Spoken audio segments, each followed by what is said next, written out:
with Doom, it was like, yes, it's slow, but it felt like I was breathing in all this like air, all this like, I don't even know how to explain it, energy, what have you, and then expelling it out. And it was just really powerful to me.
Welcome to the Dreams of Consciousness podcast.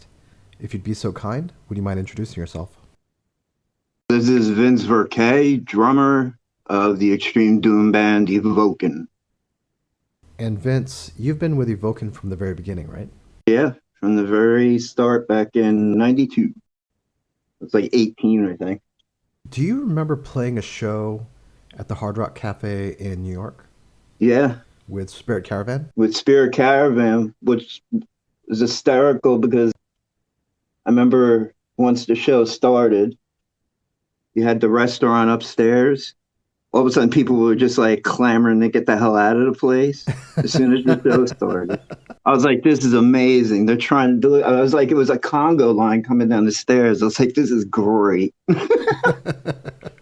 My buddy Feroz opened the show with his band, Earthbound Smoke Ghost, and Oh, okay. he got a couple of us on the guest list, so we were able to see that show with you guys and Spirit Caravan.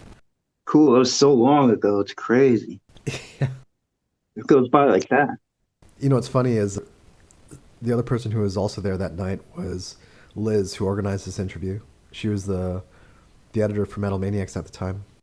Oh, that's right. Yeah. Because Thomas Pasquale used to write for Metal Maniacs. I remember her name popping up. Yeah. Small world, man. Yeah. So, Evoken, you described as extreme doom. Right. Do you want to add anything to that? I mean, do you feel like you emerge more from like the death metal side, or do you feel like you guys were always rooted more in like the slow side? Mix of everything, really. Like, because when we first started, when it all started in '92, and we sent out like, demos to like different review sites and not sites, magazines, and tape, trade with other bands. And I would always, if we went with a distributor that maybe traded off like 5 or 6 CDs of our, because we the self-financed one, they always put extreme doom. And I was like, oh, okay, it makes sense. And then we got lumped in with Bethlehem for a while as dark metal. And then that went to Doom Death. And then that went to Death Doom. Then I went to Funeral Doom. Then I went to Funeral Doom Death. Like I'm running out of options and Right. as such. But I mean, death metal is ingrained in us. It's in our DNA. It's where we all started, from thrash or hard rock to thrash to death metal. And I would always say we leaned more. It was kind of a 50-50 thing, but it all depends on the albums. So a couple of the albums are more focused on the slower, doomier side. Some other albums are more geared toward the death metal side. And then sometimes we'll even throw a little black metal in there or what have you. So it's a little bit of everything. I just call it extreme doom just because it's what I'm used to saying since like way back when. It just never clicked with me as far as funeral doom because I really don't see that. But at this point, we're just trying to be evoking more than anything. Yeah. With so many years, after 30 years, I would hope that we honed enough of our own sound that we kind of like transcend the tags a little bit. Yeah. And in fairness, you guys have been playing since before a lot of those tags came out. Like, I don't know when I first heard the term funeral doom, but it was just probably much later than when I saw you guys. Yeah, I think it was, I could be wrong on this, I'm going by memory. I think it was Redstream Records who, I think in an ad, put skepticism as funeral doom. But I could be wrong on that one, but that sticks out in my mind for some reason. Can you tell me a little bit about what the goals were for the band when you guys first started? We didn't have any really. It was more so just like getting together and writing. Like for me, to roll back a little bit, I always played in bands with friends of mine and their bands, but it was never a complete band. It was always like me and a bass player and a vocalist, or me and a guitarist, or me guitarist vocalist. It was never like a cohesive actual band. So when I joined Evoken, it was Funerarius at the time. I was like, holy shit, there's two guitars? I'm hearing this in stereo and bass and vocals. So there's like a goal set without even really setting up your expectations on anything. For me, it was just I wanted to get into a legitimate band where I could look up and see, okay, I have a full band. And then the next step, and wasn't even a goal, was just okay, writing a song, and then writing two songs, and then before you know, it's like, hey, let's record a demo. So then that becomes that goal, without really there was no like, okay, we're gonna do A, B, C, and D and E. It was since as we moved along, it was just like the progression of it. You write songs, you write a song, you write several songs, you record those songs, you put those out. You hope to be able to record another album by writing new music, so on and so forth. So it was a progressive thing that really we didn't have our mindset as to a specific goal back then. What drew you to this extreme doom, these very slow tempos? Because at the time that you guys were putting Evoken together, most bands were going in the other direction, right? Yeah. Most you figure death metal started to really clean up their production. So you had all these bands going like Morris sound, where I don't remember who had said it from Napalm, that you go into the Morris sound studios and there's a little machine there and it says, put change here, press button for the Morris sound productions, whatever, press button. It was so every band started sounding the same.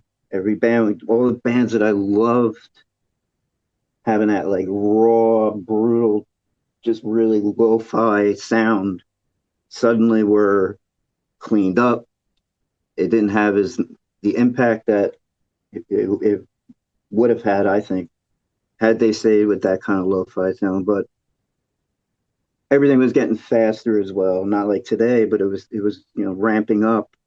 I've always been drawn to like music that actually physically affects me. So if the hair goes up on my arms, what have you. With Doom, it was like, yes, it's slow, but it felt like I was breathing in all this like air, all this like, I don't even know how to explain it, energy, what have you, and then expelling it out. And it was just really powerful to me. So it was like I was breathing in all that heavy energy and just letting it out on the kit. And I was playing with a friend of mine, Bill, who we were more death metal, but he had some riffs that were like doomy. So, and I always loved playing that, those really slow parts of a song.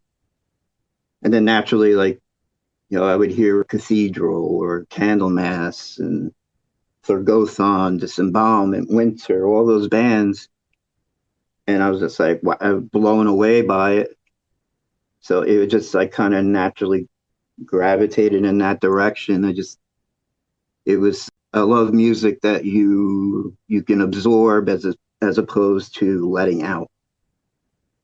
If I was in the audience, so for me, playing in it on the stage, playing this slow music, it's something about it that I still don't know to this day why. It's something that I always preferred to play. It's just ingrained at this point. It's ingrained in me. It's always going to come out. Did you ever get to see Winter? Because they were pretty close to you guys, right? Geographically? Not in the early heyday, no. Okay. Because I don't think they played too many shows around here back then, but we did get to see and play with them about 10 years ago, maybe or more. Around that time. It was like 2009, 2010. Winter were playing again. We got the offer to play the show in Brooklyn with them. So that was like the first time we got to actually see them live. Then we got to play Roadburn with them. few months later.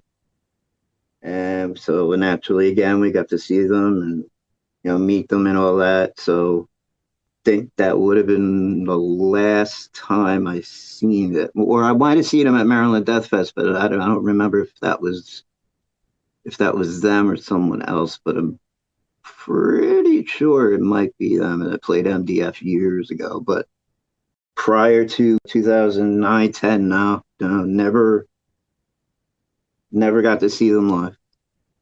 There were scenes of this extreme doom, like atmospheric doom, happening in the UK and Finland, but not as much happening in the US. Right.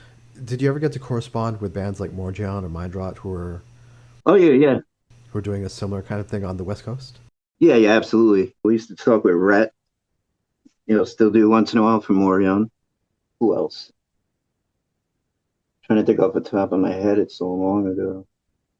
I mean, there was a local band called Hierophant. They were very disembowelment like.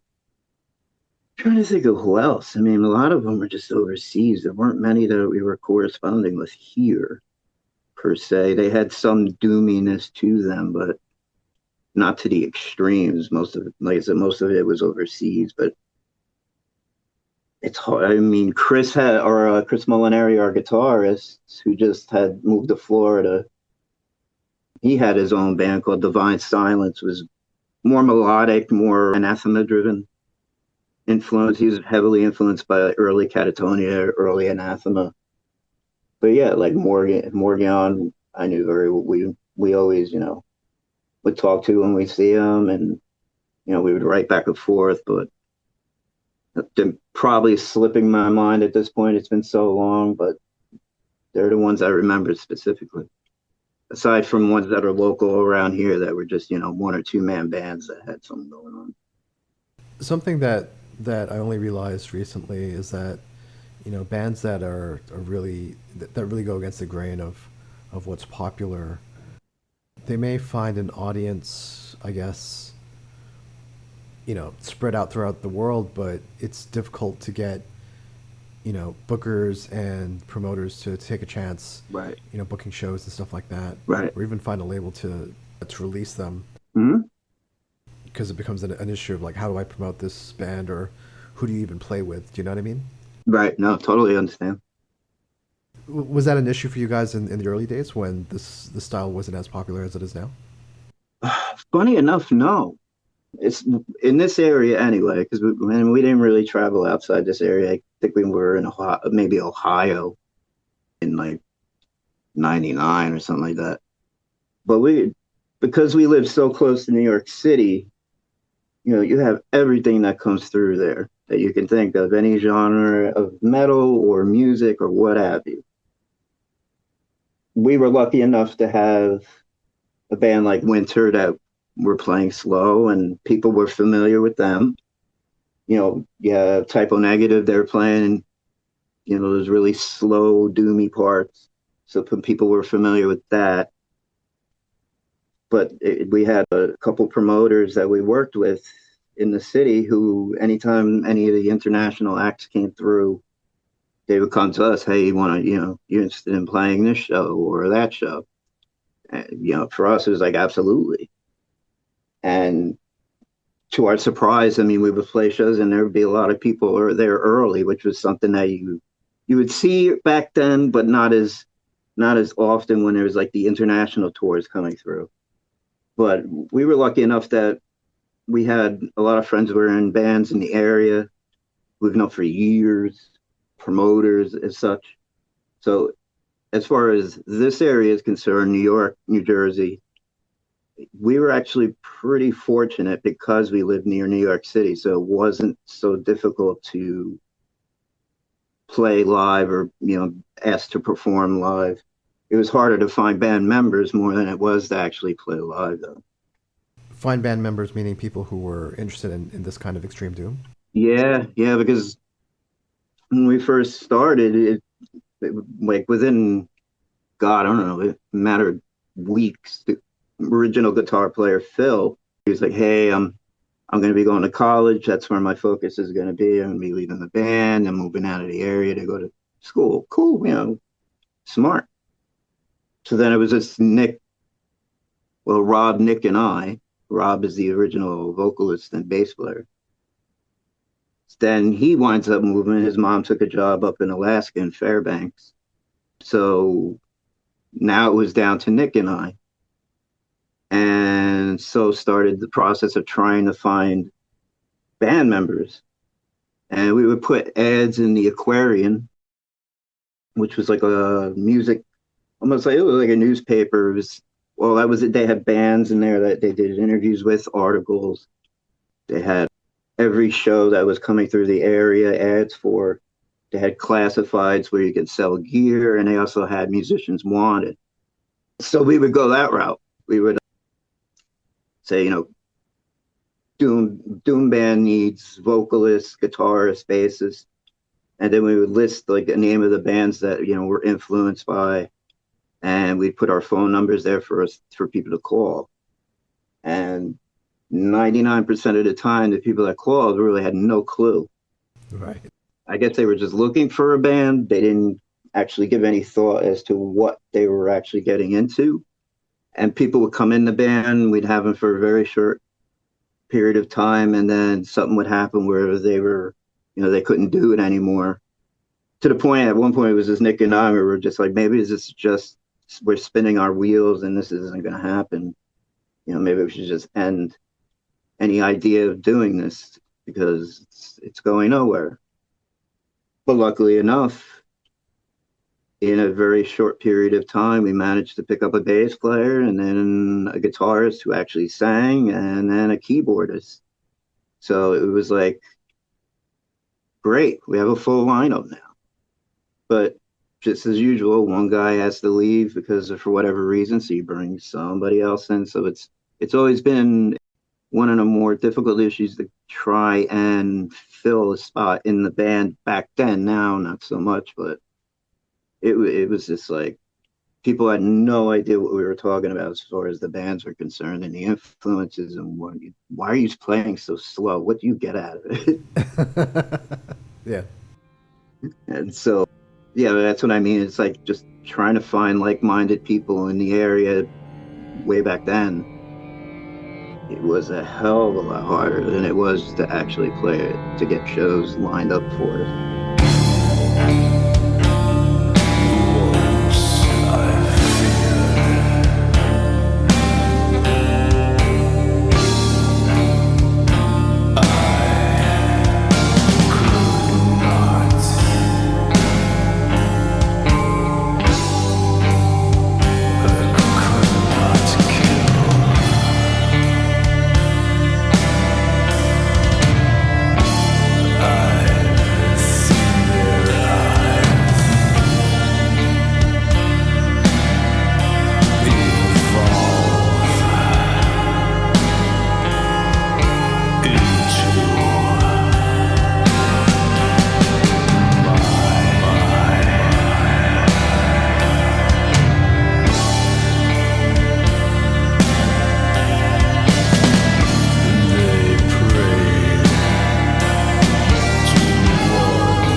ask you about your songwriting, how you guys put together songs. Mhm.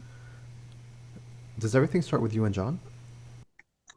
It starts out, well, right now, yeah, usually it's John writes about, or if not all the music. There's a few things that, other guys have come up with and added to Randy as well. But yeah, usually John will come in, he'll show everybody the riff to play. And just once I know what he's playing, I'll try different things on the drums. It's like we'll just play it maybe for like 15 minutes straight and just try different tempos, different ways of playing it.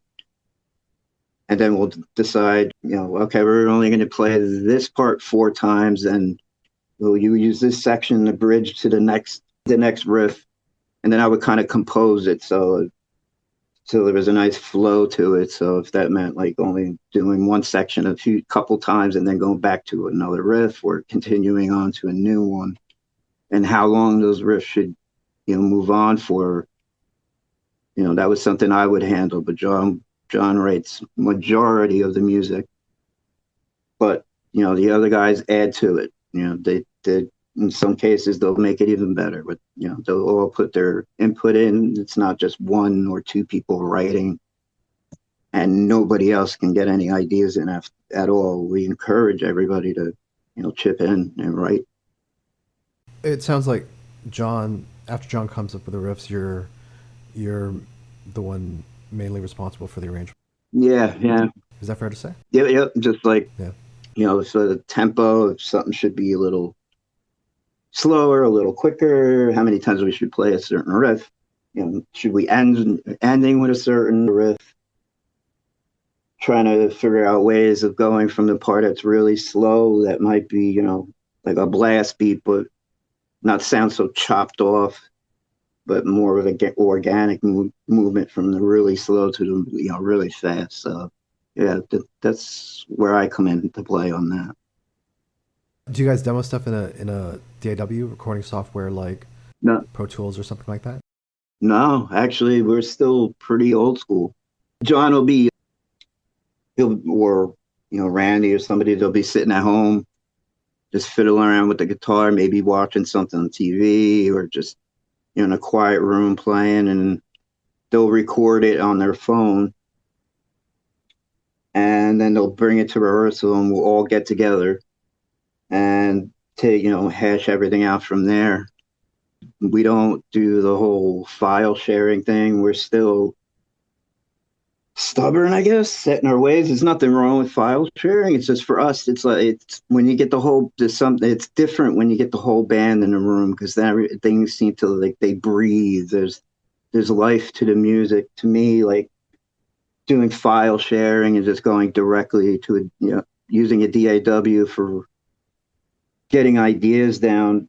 When you're by yourself, something may sound incredible, and you could think, "Oh, this can go on for like 5 to 10 minutes. This whole riff sounds really great." But when you put it together with everything else, and you have 4 other people in the band who are also listening, you tend to realize, oh, maybe when writing it at home by yourself isn't always the best option because you really don't get that accurate feel for how it's going to be when everybody's there. So we still do it old school. I mean, the only update that we've done that we work with is just somebody sitting at home recorded a riff they came up with in their phone and then bringing it to the rehearsal space. That's awesome.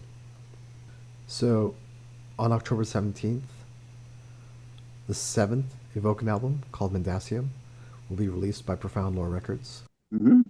When did you guys start working on this album? Let's see. Well, you had the lockdown, so we couldn't really do much of anything, but probably say somewhere in the 2021, around there. Even I think a couple of weeks before even like lockdowns happened, we were just starting to write. John and I were here and we recorded a couple of riffs that we had in mind. The pandemic came, that ended that. Then as the lockdowns eased up, The guys felt because some of the guys are like an hour away or, a half hour away, 45 minutes away. John's relatively near to where I am. Eventually we were able to get together and really start writing. But of course, then we had a tour lined up for that summer. I think it was 22 or 23. And we also had a bunch of other shows we had to play. So you have to pick a set list out and you have to rehearse a set list. So that interrupts the writing process. And then anybody who ages knows, like, death happens more often than births or marriages. So you have aging parents, they get sick that you got to take care of. In some cases, they pass away, close friends that pass away. So that was a real drain on the band. So, like I said, we did a little bit of writing then, but I think things really picked up probably around mid to late 2023. Well, let's see, 23, about the beginning of 2024. That's when we really started, like, we were able to really not like hunker down and start, really writing. And a couple of those riffs that we had early on, we didn't even bother using them. They were after a while you hear them, you're like, they're not very good. So you toss them. So I mean, 2021 a little bit, 2022 a little bit more, 2023, that's when we really hunkered down and we were able to finish the album. When you were writing this album, did you want to do anything different from Hypnagogia, the previous album? It's basically whatever comes out, comes out. I mean, the only difference that we were, how do I put it? Changes we wanted to make were made as far as our tone and as far as the guitar sound and tone from Hypnagogia, because prior to that album, we've always used our own equipment, our own amps, our own heads. But when we recorded Hypnagogia, those amps, the amps that we have and that we used in the past, started just blowing fuses left and right and what have you, speaker blown. So we had to use the equipment they had at the studio at the time. And it just didn't have that grit, that bite, that really dark tone that previous albums, did so well. Plus these were somewhat melodic. So it was really, this album is a culmination of a really shitty past few years, kind of a reaction to Hypnagogia, where that was more melodic and, dare I say, uplifting in some parts. This one, we wanted it as dark as we could get. We wanted it to have that tone that we're so used to, that we love doing. But as far as like the arrangements and the way the riffs are written, we never really set out to like say, okay, let's do this on this album, because we've never done it before.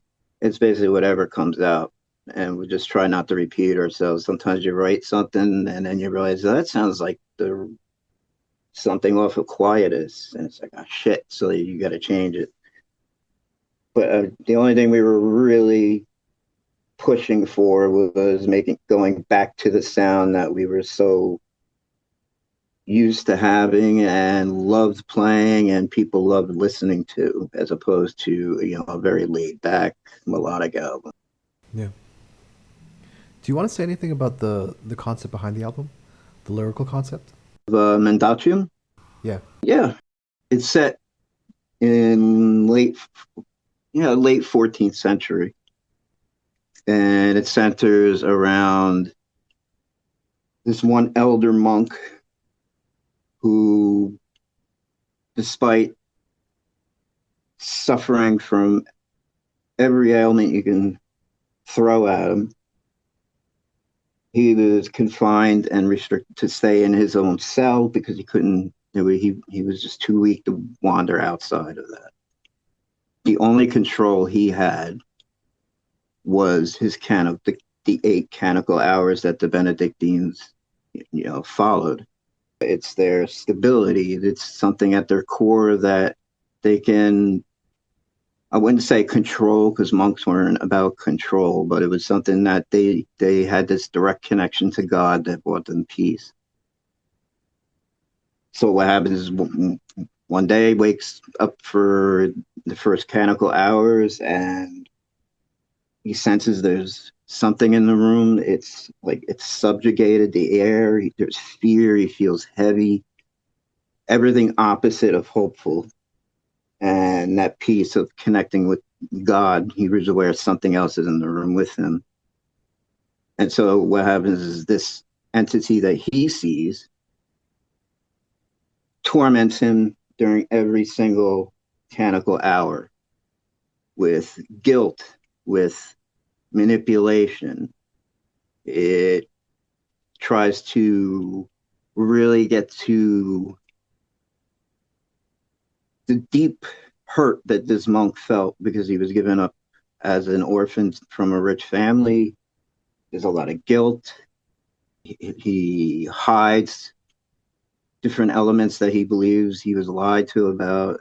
And this entity is essentially trying to convince him that suffering for something that you've never touched, you've never encountered, you only believe in, is useless. There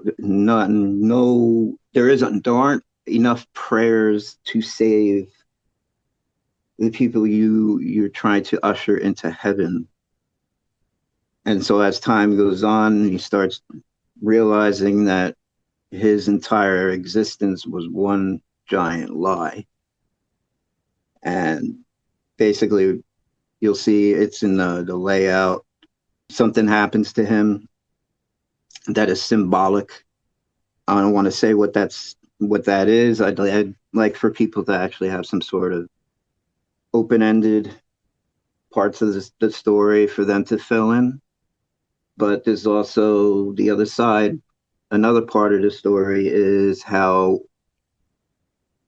giant, let's say, organizations, let's say a religious organization, or even in modern day corporate CEOs or higher ups or people that are of immense wealth, will do anything they can to protect that image, going as far as manipulating or hiding information to protect their comfort, to protect their organization, to protect their religion. And people see that in the layout as well. Let them, see how that works into the story itself. But it could be adapted to today, but even though this is going back to mid to late 14th century, a lot of things I was reading about then can run parallel with what we're seeing today. So that's the gist of the story. There's a lot more to it, but I'll leave that open-ended for people so they have something, they can add to it if they want.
Do you and John work on the work on the lyrics together?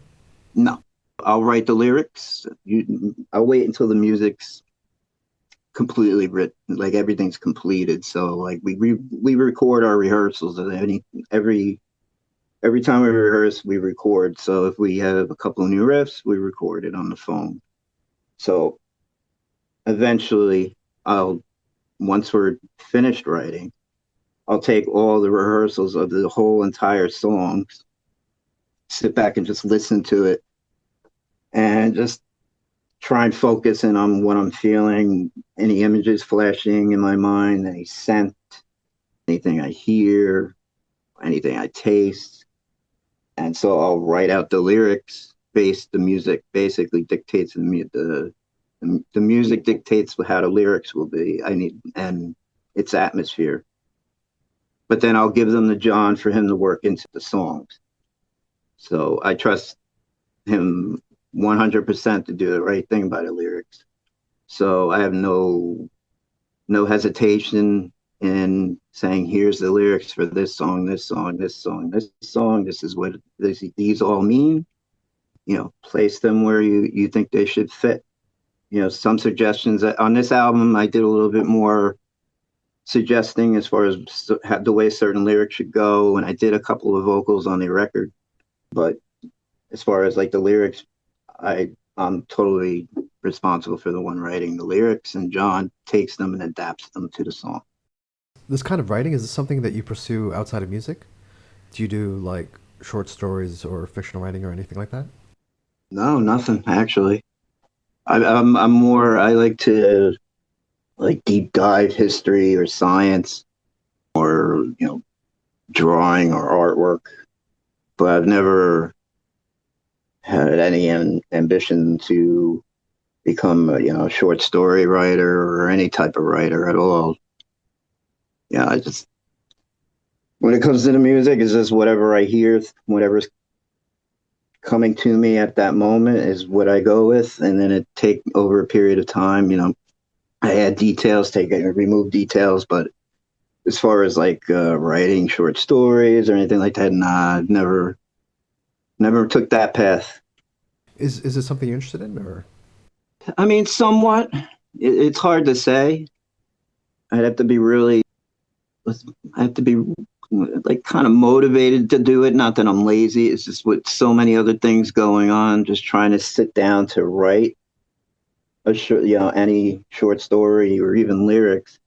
Sometimes it can be dubious. It's if I had the time, I would like to try to do that. Maybe the day will come, but it's really difficult right now with so much going on. yeah, I understand. Some of the themes that you talked about, illness, isolation, but also the repetitive nature of the monk's life, seems very similar to what we all went through during the COVID lockdowns. Hmm. Were you influenced at all by that time in your life? No, actually, the weird thing during the very beginning of COVID, I remember going and I found this really bizarre YouTube channel, and it was live. It was running 24/7, and on the screen, it literally looked like something you would see like if you were following the Olympics. So you had at the top, you had total number infected, total number of recovered, Right. Yeah. total number who of killed, and then they had a list that would go down to the countries that had the most cases or the most fatality, whatever you want to call it. And below that, there was a chat room, a live chat room with thousands of people in it. To the point where even you couldn't read it on slow mo. You had to actually go back through and scroll. And two things jumped out at me. Well, three. Number one, the music they were playing over did not help people. I'll say that much. It was so dismal and melancholic. I was like, I was like, holy crap, you're gonna make these people jump off a bridge.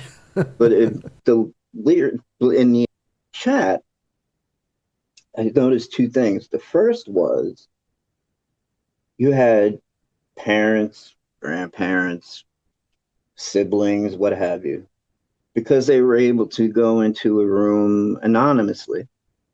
They felt comfortable to actually express their fear. They were staying strong for their families, for their kids. You know, people saying, "Oh, I have two kids. If something happens to my husband and I, we don't have any other family. They're going to become foster children." So it gave them an outlet to actually let that out because they had to keep a positive mindset when they were around their kids or around their immediate friends and family. But the second thing that jumped out at me was how many people suddenly found religion. People in the chat explaining they were never religious, they never held to any particular ideology or what have you, and they never believed in the end of the world or the apocalypse or what have you. But it was like constant. But I started praying today, and I'm going to continue praying. And even if we make through this, I'm always going to pray.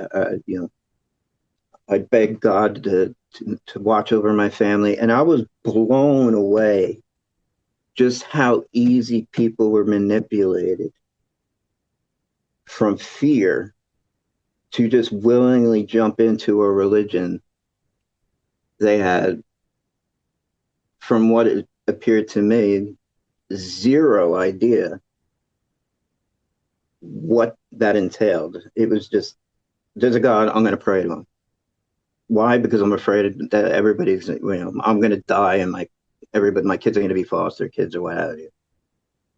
So that's when it really started. That's when I was like, wow, the fear really is taking over how people are acting in such a way that blew me away. That's where it really started. That's when the idea started coming into mind. Like, what if, everything could be a lie to you? I mean, everybody, whether they like it or not, every aspect of their life involves some sort of lie. It permeates through every subject and every person in every country. No, that's like not even debatable, in my opinion. So yeah, that was really what was the catalyst to come up with the story about this monk. Interesting. I'd like to speak about the recording of the album. Hmm? Where did you guys end up going? We went to Princeton back with Bumblefoot, Ronthal, or as we know him, Ron. We recorded 3 albums with him. So we started working with him in 97, I want to say, for Embrace the Emptiness. We worked with him on Quietus, and the last album that we worked with him was 2004 for Antithesis of Light. But that ended because he was joining Guns N' Roses. He let us know that, hey, don't tell anybody, etc. But I auditioned to play guitar in Guns N' Roses, and I got the position.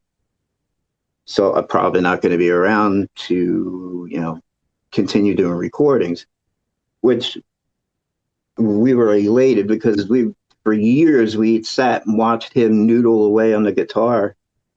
It is just like mind-boggling. Like, how is he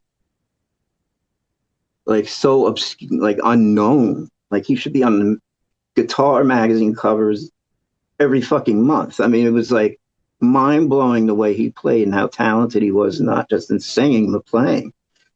So we went to another studio for Atra Mors and Hypnagogia, but then we heard that Ron was no longer in Guns N' Roses, that he was actually back in New Jersey. Well, he's never left New Jersey, but he was back to doing his solo work, but he was focusing most of his time on teaching and producing because that's like his first passion.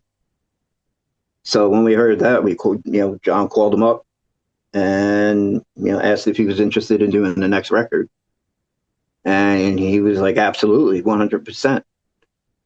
So it was great because it felt like only 20 minutes had passed, not 20 years.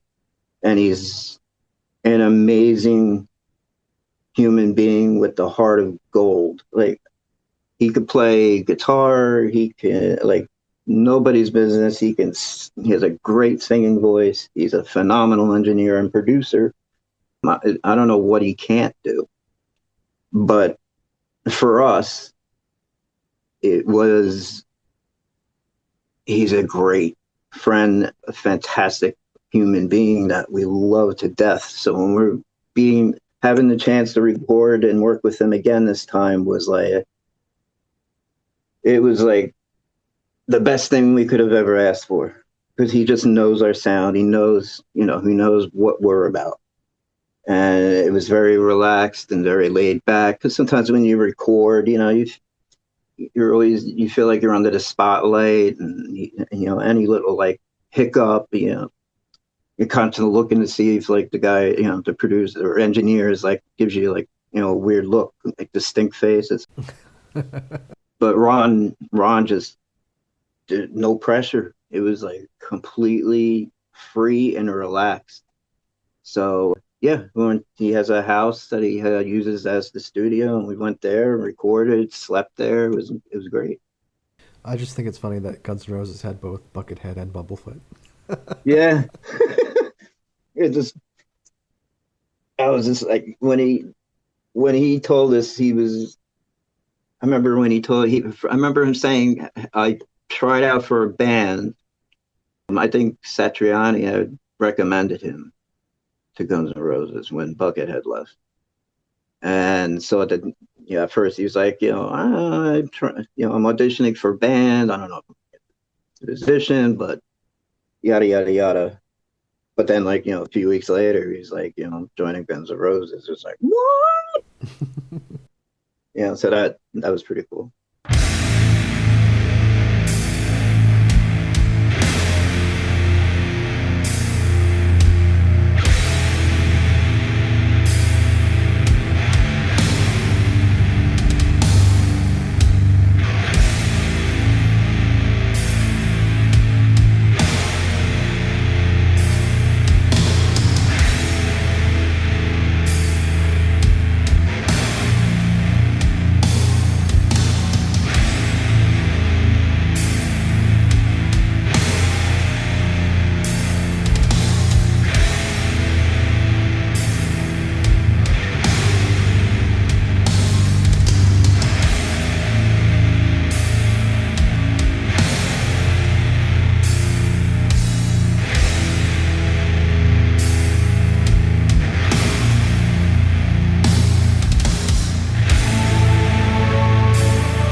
Was working with Ron, besides just being friends with him, did you want to return to the sound of the earlier albums, that kind of darker, denser sound? Yeah, just it was something like I said with Hypnagogia was melodic, and there were like these uplifting parts which are cool. I still very proud of that album. And I have no issues with Stevie D, who we'd been working with since 2007 up until Hypnagogia. But just it felt like it because of the way things are. You know, it's the result of your surrounding. It's what's going on at that moment in the band at that time, and it was just coming out dark. It was coming out. There was nothing uplifting about this record at all. But once, because you write the first two songs, you know where you want to go, but you're kind of unsure. You're not really 100% on where the next album's going to go. But by the third, fourth song, that's when it was okay. Now we know where this is going, why it's going this direction. So let's just dive in and go full. Let's go get back to what we've done for decades, and what we love to play. We don't need to reinvent the wheel. We just need to improve our craft and improve our writing for this music, and the love of just listening to it, recording it. Did Ron handle everything until the mastering? Yeah, yeah, he did the recording. He mixed it. He mixed it when we didn't even have to go to the studio to mix it. He did it on his own, and he's a workhorse. He won't get up from that chair. I mean, he's gonna kill me telling this, but he's got like a thing of whey powder, like those, not big bottle of it, but sizable bottle of whey protein or whatever it is, that powder he mix. He'll take the scooper, throw the whole dry thing in his mouth, and then with a water chaser. Jesus. I'm choking just thinking about it. I was like, we all just stopped. We're all talking. It was like something you would see in a comedy where the record goes scratches and stops, and everybody just looks. It's like, did you just down that powder with a water chaser? He's like, yeah, it's fine. I'm good. That's funny. But yeah, he did the mixing, the recording, mixing, mastering. So with the mixing, like I said, he knows us so well. We know how we have 100% trust in him. So we were like, go ahead and mix it. Just send us some, when you're done with a song, send it on over. And that's what he did. And I mean, I don't remember, maybe 2 or 3 times that we had to go back to him just to say, can you change this, or can you lower that, or can you lift this a little bit? Other than that, he nailed it on his own, Yeah. which is crazy. Yeah. So yeah, and then he did the mastering as well. The sound is great, and the fucking guitars sound really heavy. He did a really good job. Yeah, yeah. The amps that we use, there's something about them that really gives us that sound, as opposed to, and Ron was excited because he's so used to going, using the DAW. He uses Cubase. Okay. But he's used to just going directly in, no amps, no cabinets. So he was really excited that he has a band coming in that's actually using cabs, so it allowed him to do a whole bunch of different things. So it was really cool. That's awesome. So by the time people hear this episode, the album will be out. Do you guys have any plans for shows or tours, maybe for the end of the year or the beginning of next year? Yeah. Right now we have, let's see, the dates are still being worked on. We're going over to Europe in August. I think that's a 3-week tour. We have a show in Mexico March 15th. There's shows in the US that we're going to be doing, but they're still working on those dates. Some of them are one-offs in different places. Hopefully we get the chance to go back to Canada. I really would love to go to South America, but as it is right now, that we have like set time period for would be, Mexico, March 15th, Saturday, March 15th. And then a 3-week tour in August in Europe. We'll be doing different festivals and headline shows there. Yeah, we're excited. So by the time people hear this episode, Mendacium will be out through Profound Lore Records. Vince, please tell everyone how they can order the album. What's the best way to get it? Best way to get it would be go to the Profound Lore web store. You can just, I mean, it's easy as just typing in Profound Lore Records in a Google search or any of the social media sites. It'll pop right up. You have the choice of double vinyl, it'll be a digipack CD and cassette, also streaming. So you can go via, like I said, do a Google search, what have you, their web store will come up.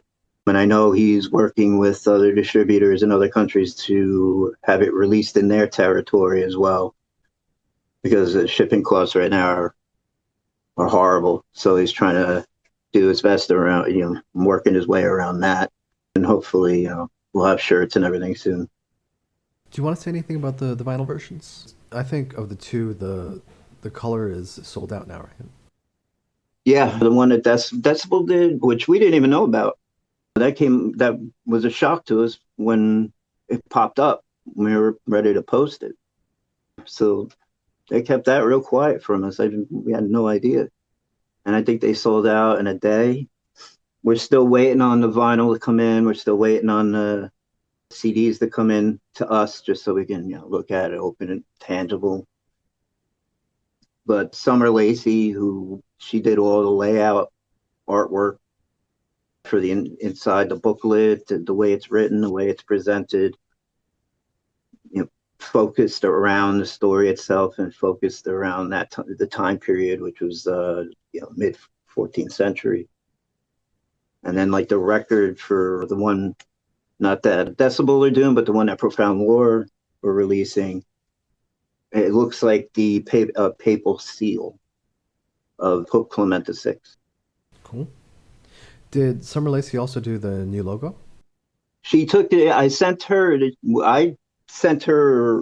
the logo because I drew that logo, gosh, when I was about 18, when I just joined Evoken. First, I drew a Funarius one, but that was just kind of simple, Old English kind of text. Then when we briefly changed it to Asmodeus, I did the logo for that. And then when we did Evoken, I did that as well. But problem is, back then, I never occurred to me hey, maybe you should put this somewhere so you have it in case you need it. Maybe photocopy it or something, which I didn't do. So luckily, I was able to find it years ago, then photocopied it, and I put it on my PC. But then I lost the original logo, so all we have is the one that was on my PC. So I had to move that to my cell phone. So as you can imagine, like the DPI dots per inch it was really blurry. Like the edges weren't as sharp. So I sent her what I had. So she had to go in and do some sort of vector work on it to really make it pop and give it those sharp edges. And I showed her the way the logo looked on our self-financed version of Shades of Night Descending. The logo that's in the top left, it's wider than the original logo, which was more. The original logo was, I would say, narrow, while this one is wider. The wider one just fits better. So, she worked on that. So now we at least have a high resolution logo again. That's awesome. As far as the merch, is all your merch going through the Bandcamp page, or do you guys have your own shop? Bandcamp, we're working on that now because we're starting to restock stuff because we sold out of a lot of things. But we have merch available on Big Cartel. So if you go to bigcartel.com, you type in Evoken, it should pop up where we have the Hypnagogia long sleeve right now, but we have to get more of those. Tote bags, t-shirts, shirts with just the logo on it, tank tops. I think that's it for now because we're starting to get things in again. And we're having somebody work on a design for the Mendacium shirts, short and long sleeve. So hopefully we'll have those by the time this comes out, or at least a little bit after, I hope. We'll see. But it's definitely coming. But yeah, for Big Cartel, you can go on there. You can go also on evokendoom.net and gain access through there as well. And that'll show you tour dates when we post them, etc. You know, also you can find the links in our socials on our Facebook page, on our Instagram page. We just started a YouTube channel, so it's bare bones, but we're going to be adding old videos to it from way back when, like shows we played at CBGB's or the Wetlands or different shows in Europe that we played that, you know, we recorded ourselves. But yeah, by any means, you can access the site, Big Cartel site through them, through those locations. I wish there was video of that hard rock show. Actually, we do have it. No kidding. We have it. Nope. I mainly remember there's some interesting interactions between John and some of the tourists who were like kind of wandering through to see what was happening. I had that was just like hysterical. And that made my night. When I saw people that were eating dinner peacefully, these families, they were, you know, most of them looked like tourists. And just to see the look on their face, and then the conga line that just came from upstairs down and out the front door was like worth every penny possible. If we didn't get paid, I would have been fine. But just seeing that made my night. But there is, we do have video for it. I got to find where it is. It's on the CDR. And I think we also did our cover of Snowblind. Yeah, I remember that. Yeah. By Black Sabbath at that show. That was awesome. Yep. So yeah, that was wild, man. That was a great show, though. It was just, you know, amazing to have an opportunity to play any hard rock cafe. I never thought that would have happened. Vince, you've been extremely generous with your time, but is there anything else you want to say? Well, just first, I want to thank everybody who worked on the video.